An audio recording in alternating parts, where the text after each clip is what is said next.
आप लोगों का प्रिय वॉइस चैनल में स्वागत है। अगर आप लोग इस चैनल में नए हैं तो चैनल को सब्सक्राइब कर ले और बेल आइकन को प्रेस कर दे। धन्यवाद। कुम्हार का सच। एक समय की बात है, एक गांव में एक गरीब कुम्हार रहता था। दिन में घड़े बेचकर पैसे कमाता और रात को उन्हीं पैसों की शराब पिया करता था। एक रात जब कुम्हार शराब के नशे में घर लौट रहा था, रास्ते में बड़े पत्थर के साथ टकराकर वह सड़क पर गिर गया और सड़क पर गिरे हुए पत्थर उसके माथे पर चुभ गए और माथे से खून निकलना शुरू हो गया। जैसे तैसे वो अपने घर पहुंचा और नशे की हालत में सो गया। सुबह उठते ही कुम्हार वैद्य के पास गया और अपनी मलहम पट्टी करवाई। वैद्य ने कुम्हार से कहा, घाव बहुत गहरा है, इसे भरने में काफी समय लगेगा। घाव भर तो जाएगा लेकिन अपना निशान छोड़ देगा। कुछ दिनों बाद गांव में अकाल पड़ गया था, जिसके चलते गांव के लोग अपना घर बार छोड़कर दूसरे राज्य जाने लगे। कुम्हार भी उनके साथ दूसरे राज्य चल पड़ा। कोई काम न होने के कारण वह राजा के दरबार में अपने दोस्तों के साथ काम मांगने चल पड़ा। एक एक करके सब लड़कों को राजा के सामने हाजिर किया। राजा की नज़र कुम्हार के माथे के निशान पर पड़ी। इतना बड़ा निशान देख राजा ने सोचा कि अवश्य ही यह कोई शूरवीर योद्धा है। किसी युद्ध के दौरान ही इसके माथे पर यह चोट लगी है। राजा ने उसे अपने राज्य के सबसे महत्वपूर्ण सैनिकों में से एक बनाने का फैसला किया। ये देख राजा के मंत्री और सिपाही कुम्हार से ईर्ष्या करने लगे।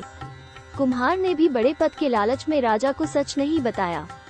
कुछ समय पश्चात अचानक पड़ोसी राज्य ने आक्रमण कर दिया। राजा ने अपने सभी सैनिकों को बुलाया और युद्ध लड़ने के लिए उन्हें हथियार सौंप दिए। चूंकि कुम्हार असली सैनिक नहीं था, इसलिए वो जाने से डरता है। कोई अन्य विकल्प न देखकर कुम्हार राजा के पास गया और उसे सच्चाई बताई कि महाराज, यह निशान मुझे युद्ध में नहीं मिला है, मैं तो एक मामूली गरीब कुम्हार हूँ।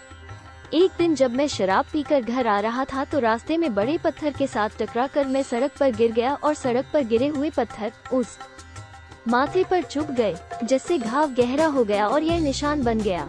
राजा क्रोधित हुआ और उसने आदेश दिया कि कुम्हार को दंड दिया जाए। राजा ने कुम्हार को पद से हटा दिया और उसे राज्य से भी निकल जाने का आदेश दिया।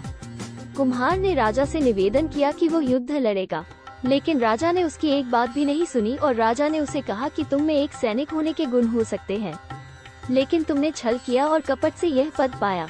बेहतर यही होगा कि तुम चले जाओ, वरना लोगों को तुम्हारा सच पता चलेगा तो जान से मारे जाओगे। कुम्हार को एहसास हुआ कि राजा क्या कहना चाह रहा था। कुम्हार निराश होकर राज्य छोड़कर चला गया। सीख: इंसान का झूठ ज्यादा दिन तक छुप नहीं सकता, एक न एक दिन सच सामने आता ही है। जिससे सबसे ज्यादा दुहक उस इंसान को होता है जो आंख बंद करके आप पर विश्वास करता है। ये कहानी अच्छी लगे तो इस चैनल को सब्सक्राइब कर ले और बेल आइकॉन को प्रेस कर दे, जिससे आपको ऐसे